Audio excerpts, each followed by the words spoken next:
Hello, wonderful listeners. We're thrilled to have you back for another episode of the Cybersecurity Boardroom, where we focus on cybersecurity and bridging the gap between IT and the business.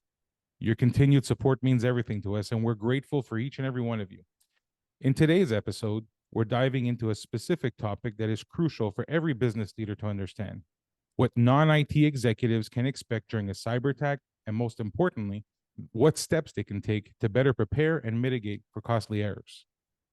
Cybersecurity is no longer just an IT issue, it's a business imperative. And it's essential for executives and business owners to be equipped with the knowledge and tools to protect their organizations. As always, we'll also be discussing some of the recent breaches that have occurred in the last week or so. These real world examples serve as a valuable learning opportunity, helping us to understand the evolving threat landscape and how we stay ahead of it. So grab your favorite beverage and get ready for an insightful and informative discussion. Let's empower ourselves with the knowledge to safeguard our business and navigate the digital world securely. Awesome. Thanks, Vince. Listeners, let's go ahead and get right into it. So I've got a few cyber incidents that are current as of the last couple of weeks here for you. Here's an interesting one. It's the company affected was LastPass, and this is kind of interesting. So what happened was there's an ongoing phishing campaign. This is being perpetrated by Crypto Chameleon. They're one of the threat actors out there. And they actually targeted these LastPass users and were able to get them to give up their master password. For those of you who don't know, LastPass is a sort of a password vault, very common in the commercial world there. What's really interesting about this is the sophistication of this phishing attempt. And so when I'm talking with regard to that sophistication, what I mean is, these guys were using a full-on call center script, the whole nine. So how it happened was the attack began with victims. They received a call from a spoofed number, and it was actually claiming that there was an unauthorized transaction on their account. The whole nine told them to press 2 to validate or invalidate the transaction. And then the live agents actually, walk them through this quote unquote reset process. And during that process, those folks clicked on a link and gave their actual password. And so, how do you mitigate something like that? Of course, it comes down to awareness. We talk about this a lot on the podcast, but it all comes down to awareness. Human beings tend to be the weakest link in the chain. Yeah. You've got to really train your folks. And it's not just the standard, phishing awareness. It's being aware that phishing attempts can take place via a variety of mediums. It's not just email. It can be phone call. It can be text message, etc. So it's really important to train your people. And then from an executive perspective, you've got to stay ahead of this stuff. You've got to be proactive. And that means, not waiting until you have a phishing attempt or a successful phishing attempt to implement training. It's being proactive about that. This next one here also Go ahead, Vince. Oh, I'm sorry, man. Just on that one, I think it's pretty interesting. So, back in the day, setting up a call center was a costly undertaking, and only the big companies really had the ability to implement something like that. I find it interesting that due to the reduction in cost, the ability to do all of this stuff virtually, unfortunately, it enables bad actors to be able to take advantage of something like that. And so they really sound professional. They'll scope it out. They'll go through specific transactions with a real deal and work on the script, perfect it to the point where they sound just like, the company that you're interacting with, whether it be a bank or if you're talking about anything that, you're purchasing where you don't actually physically have to walk in. And the biggest challenge I see is how do you go ahead and train the end user population, so the general public, on how to recognize something that is a spoof versus something that's legitimate and being done by or performed by your organization. I really think you hit on something there, T. I really think that training people by means of communication, so coming up with a out of the gate, in an offensive fashion, rather than defensive or reactive, where you call it out. It's no longer a taboo subject. We used to try to hide it because it would show some type of vulnerability. and the perception of our product or organization was, diminished Yeah. because of that vulnerability. I think times are changing, and it's important for organizations to come up with a strategy that communicates the manner in which they would engage with their end user population, and then send that message out, whether it be by email or communications, putting it up on the corporate websites, setting up videos, using social media to get that message across, but then do so continually so that people know where to go to look for information when they're not sure about something. I get some texts sometimes. I'm looking at this stuff and I'm thinking to myself, wow, is it legit? Because if it's not, it sounds really, really impressive. They've really got it down packed. They've got logos. They've masked the URLs, things like that, and it's really difficult to discern between the real thing and the threat. So being proactive in our communications, getting people to understand where they can go for information, making them used to the fact that you have a position on this, I think really helps defend against an attack in a proactive fashion. So I think we really need to put focus towards that as business owners, entrepreneurs, especially in the SMB space where they may not be as familiar with your product. So here's another one for you, Vince. Nespresso actually was the victim of a phishing campaign here. So what happened was attackers were able to exploit an open redirect vulnerability within Nespresso's webpage. And so what they did was essentially redirect users to an external untrusted URL through a trusted domain.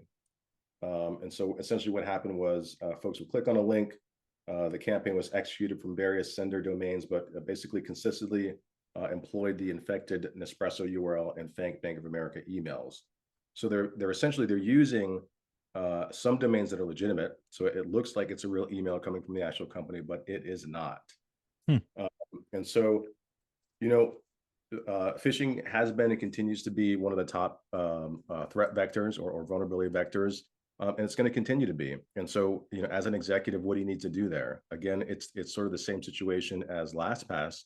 Yeah. And it all boils down to awareness and training. So just something to put out there for folks to be aware of that these phishing campaigns, they are still ongoing, and you need to be aware of it. Yeah, I think also what's important in that is there's going to be a bunch of things that are happening outside of your environment, things you're not necessarily privy to. They're bringing them somewhere else. So you're no longer monitoring that space to see what type of activity is taking place. So it's important for businesses to recognize that the danger isn't always in front of you. Sometimes the danger is in a third party environment. It's just shifted over. Emulating or going through that end user experience in a continual fashion is very, very important so that you can try to put yourself through the end user's experience so that when things deviate and are brought outside of your monitored environment, you're still able to intercept or identify situations. So that analysis or that evaluation in a continual fashion, and when I say continual, I mean daily and a few times a day, maybe 10 times a day, needs to take place. A lot of work and a lot of activity that is compromising you takes place outside of your environment and you don't even realize it. Yeah, absolutely. This last one is probably going to be pretty surprising for a lot of folks out there. And I know that you're familiar with this, but the MITRE Corporation, they actually were breached as well. And it's interesting, they were breached by foreign nation state hackers. Not sure exactly who. They were actually able to exploit vulnerabilities in the Avanti VPN. And what's wild is that these threat actors, had access to what MITRE Corp is saying was a non-critical system, but they've had access to this non-critical system since January, and just reported this last week. So, like I said, January, the threat actors, they exploited 2 zero-day vulnerabilities in the Avanti Connect Secure VPNs. They were able to bypass MFA and gain access to the network. Go ahead. It makes me, yeah. we think about recon and testing and things like that when we're talking about different military tactics. And I'm sure, well, you're very familiar with them. Mhm. How similar is that to some of the stuff you saw in the military? I mean, this is the type of stuff that you see in movies all the time. You see Absolutely. described to you in a lot of documentation. There's a recon effort that goes in, and then when they're laying low, they're monitoring, they're testing, they're running little tests to see how you react. The danger in that is that when you're monitoring your environment and they're not doing anything and you don't know that they're there, you think everything's good, so you bring your guard down. And when Mhm. you bring your guard down long enough, that's when they strike. And typically the ones that are evolved enough in their strategy to do something like that, they're going to come hit you from multiple perspectives. They've got a strategy that is built off of a whole bunch of tactical activity that's going to take place just to inundate you and just strike fast and strike hard. Mhm. Yeah, and so what's interesting is that the MITRE Corp, they were affected by 8 MITRE techniques, if you will. Some of those include, let's see here, they used session hijacking, remote service exploitation, and credential theft. All of that to move laterally within the network and establish persistence. So something to keep in mind there. And this is despite MITRE's best efforts to, keep bad actors out. Can you imagine a one-person shop, a two-person shop, a five-person shop having to deal with 8 different attack strategies simultaneously? Yeah, I can imagine that. I I can mean, imagine chaos. yeah. So you're continually looking for that needle in a haystack when stuff's happening. You're trying to really understand what the impact is and what your position is, and it's continually evolving. You don't know what's next, and you don't know what you don't know. Mhm. It becomes very, very challenging to defend. Definitely. So, what this tells us is that, executives, they should recognize that there are oftentimes strategic objectives of these Mm, nation state actors. And again, it's all about being proactive, not only in training, but also in monitoring your vulnerabilities yeah, as well. yeah, agreed. So, with that, I mean, we're talking about how, MITRE themselves experienced 8 different techniques to breach their system, and sort of what the level of chaos is there. That kind of dovetails nicely into our main topic for today, which is, what to expect and what's the difference between a major incident and an actual cyber incident. Mm. And we can tell you one of those main things is going to be the chaos there. But Vince, I'll let you take the wheel here. Yeah, there's a lot of difference between your regular IT incident and your cyber incident. Mhm. The main difference is that when your IT organization is dealing with a failure in the infrastructure, the hardest part a lot of times is just to identify what that failure is. Then once they've identified it, they need to research and come up with a game plan as to how to remediate, how to restore that service. Mhm. And then it's the effort of actually going through that and releasing whatever change is required to be able to do that. All the Mhm. while, from an exec perspective, whether we're talking about account management with our customers or we're talking about communicating with different uh, executives within different organizations, our focus is just about understanding, okay, what's the damage, how long are we out, when are we going to be restored, and how do I communicate all that, and what's the game plan. All that is almost very linear, you know what I mean, in its approach, in that you can plot it out. You set times to it, you get templates set up for a whole bunch of stuff, and you can be efficient in the identification of it and all that. When we're talking cyber, it is a completely different ballgame. First things first, if it's malicious, it is trying to do different things that you need to try to find.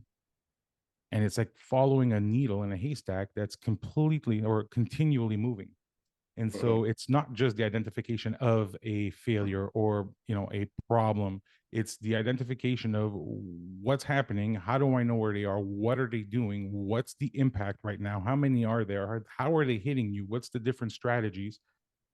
And then that's the IT side where they're trying to find out stuff. what typically happens is executives are engaged a lot sooner in the process because it has huge implications for the business, huge implications for customers. And so you want to be involved a lot sooner in that process. You're trying to interact with folks that may or may not know what's going on to give you an idea of how you're compromised. And then if you start getting into a ransom type situation, you need to be in a position to properly negotiate. You also need to be able to start communicating to regulating bodies. If you are governed by things like, HIPAA compliance or PCI, you need to start getting a game plan going to see how you're going to communicate that. And then once it's actually been restored or service has been brought back online, you then need to have a windfall effect in that you need to start figuring out, okay, so what's been compromised. If my bank account was compromised, you need to go through and start working with your bank and start figuring out and demonstrating to them what your position was from a cyber hygiene perspective. Historically, they don't really care that you're HIPAA compliant. They want to know what you've been doing to safeguard your environment, to safeguard the information that you've got that gained someone access to your accounts for money. And so here you are, maybe you need to make a payroll, and you're going to be talking to these people trying to explain to them what you did just so that they can release some funds so that you can allow your business to go on. Then you're going to have to deal with filing insurance claims. Your cyber insurance policy may or may not cover certain situations, and you'll need to demonstrate your position throughout the event that took place so that you can at least try to be able to get something through your claim. A lot of times things are not covered, and we find out the hard way. And then you've got all the regulating bodies that are going to come in, and they'll want to see exactly what was done because they're going to be looking at everything that happened to assess for fines. And then you've got the potential for class action lawsuits, individual lawsuits. So you're going to have a lot of work to do with your attorney. So all this to say that your regular IT outage is a lot less complex and many times a lot less impactful to all of your business and all of your customers, and has less repercussions than the cyber event does. So it's very, very, very interesting having worked on both sides of it from an IT perspective and from an executive perspective as to how it's chaotic and how you need to manage through that. So it's very enlightening, I think, just to compare the two.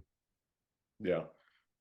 Are there any differences in how someone would experience a cyber incident depending on the size of the organization? Let's SMB versus maybe a mid-size. Yeah, absolutely. If you are a small business, the odds are the CEO is the one that's going to be in the thick of things. You're the one that's going to be having to deal with translating whatever's happening from an IT perspective to what you need to communicate to your customers and how you need to deal with all the banks and all that good stuff. Meanwhile, IT is going to be reaching out because once they've identified things, they'll need to potentially have you approve costs. You'll need to potentially go to your board for them to have to emergency approval of costs so that you can make those or funds so you can make those changes that you need. You'll need to start coordinating the message yourself that's going out. A small organization can really fall apart when a cyber event takes place, just because of all the different things that need to take place simultaneously in order to keep that ship afloat and navigate through the waters. If you are a medium-sized organization, the odds are you've got folks that oversee different business units. So you have a lot of the similar challenges, but the bigger one is coordination of efforts. So you need to make sure that everybody that's responsible for their area of the business in relation to the different activity that I just described is doing what they need to do, and they're on point, doing it in an efficient, effective manner, and reporting that back to you. So the role of senior leadership in a medium-sized organization is going to be a lot more focused on coordination of activity as opposed to doing it all themselves, but it's still quite an effort nonetheless. Yeah. But tell me more about like some of the risks that are associated with a cyber incident versus a major incident or an outage. Right. So the major incident has, risks that are pretty easy to define. It's risks associated to maybe penalties for missing SLA for availability. It's got a direct impact on CSAT. And so you've got maybe some objective or subjective impact on your client base. Mhm. There's market reputation. Maybe you lose data. Losing data is a negative for the business because it may impact your transactions or your business rules later on. May have some penalties or fines associated to that, but it's again pretty linear when you look at the impact and failure and the repercussion of that impact. When we're talking cyber, the impact is a lot larger in that yes, it potentially have a negative impact on the perceived service value that you bring from a service perspective. Yes, you'll have unavailability of services, perhaps, but it will also negatively impact you from perhaps you'll be facing penalties from a regulating body. It opens you up to lawsuits. It opens you up to loss in not only revenue but loss in cash flow, Mhm. and really it has a detrimental impact on the business because it positions the business to drown. And so it's a lot more impactful than a regular IT incident of similar impact from a failure perspective, if that makes sense. Sure. Yeah. It's also interesting, when we talk about a major incident versus a cyber incident, is the speed at which decisions have to be made. Yeah. And you oftentimes have to make decisions that are impactful, especially financially. Right. Can you talk a little bit about that? Yeah, so maybe we go into a little bit of our planning discussion here. So, and how we mitigate. So, mitigation comes in many forms, and there's many tactics that need to take place that will affect your mitigation strategy. First and foremost, you need to plan. You have to plan for an availability. You have to plan for the attack to take place with varying degrees, with varying situations that need to be thought up of and documented. You need to have processes, procedures across the board. We're not just talking IT, we're talking people that interact with the systems or services that you offer. That means have policy, process, procedures that are implemented and tested with vendors or subcontractors, with customers that may leverage the information. So I'm not talking about general public, but I'm talking about when we're talking B2B. You need to have marketing or someone that is in a position to help you communicate what the impact is, because you're going to have to put something out that's public facing. So you Mhm. need to have templates in place in order to avoid you from having to create these things when time is of the essence, when you're dealing with a whole bunch of different scenarios. You need to make sure the board understands what that emergency process looks like, so that when it happens, you trigger it and they understand where you're going, why you need it, and there's less questions that are asked, and everything is vetted out ahead of time, so that you just invoke a plan as opposed to going in and trying to build a plan while you're being attacked. The other thing that is often overlooked is the importance of including your legal team earlier on in the process. Mhm. Your legal team is who you will call upon to understand impact and positioning, and you'll also require them in the event of a ransom attack. You will need someone that is experienced in cybercrime and specifically experienced in negotiating ransom to be engaged earlier on in the process. So you'll need to bring them in so that they can understand the exact state of the union at that moment, so that they can be well positioned to successfully negotiate ransom on your behalf. But that important thing is that you don't plan that out while it's happening. You need to plan that out ahead of time. If you have got in-house counsel, it's great. They may not have that expertise, so you need to source that elsewhere. You need to have a plan in place with whichever a counsel you do have that is going to take that situation over, so that you know exactly what information they need, they know what they're looking for, they know what the game plan is, and they tell you what they'll need in order to be able to properly defend you and to negotiate on your behalf.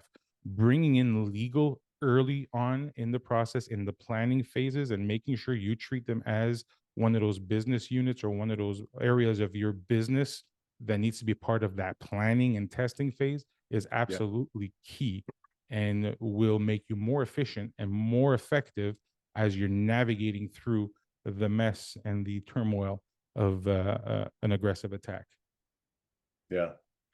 I think it's interesting. You talked a lot about communication, Mm-hmm. and what really piqued my interest is when you start to think about messaging with internal stakeholders and vendors. Right. I mean, if you're the CEO or an executive of a SMB, a small to medium sized business, Mm-hmm. you're likely going to be the one running point on a lot of that stuff, Yep. and you don't want to wait until you actually have an event to come up with that messaging. Right. I think you mentioned it before, but you're going to be if you're the CEO of an SMB, that's likely your baby. You've spent blood, sweat, and tears Right. building it up, and so you're going to be emotional, and so Yeah. you want to be in that emotionally distressed state, trying to come up with messaging. You want to have a plan for that. Absolutely. Right. Right. No, I agree. The preparedness is key. It allows you to look at things in a sound manner and talk through and debate and negotiate internally with yourself, but also with different stakeholders within the organization, and make sure that your contracts reflect that type of activity as well. And so, in order to do all that stuff, that requires you to be proactive. That requires you to be unemotional, and it requires for you to be in a situation where you're not just reacting out of necessity or out of survival. Planning is absolutely key. It removes emotion, makes you more robust. And I also, the other thing that we have to also remember is we need to communicate with creditors and bank as well while things are happening.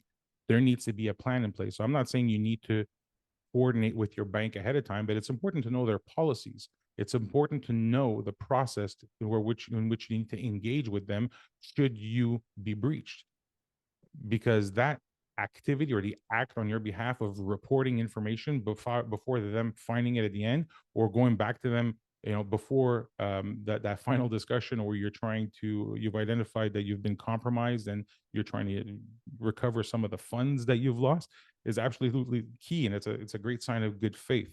So understanding your creditors or your bank's policies, having those underpin your actions, and then taking as proactive as you can be, but as you're reacting, including the steps to communicate with them to let them know what's going on, is absolutely key. And at the end of the day, if they're aware, they lock down your environment, at least you know that your funds aren't going to be compromised, because that's just going to exacerbate the problem when you actually do come up for air and realize that you have no money in your account, or you got a severe loss because someone's gotten your credit cards and started spending all kinds of money, and now you're trying to defend to try to recover the expense. Yeah, absolutely. Mm. Yeah. So I'm, another thing that you said that stood out to me is engaging legal early on in the process. I mean, Yep.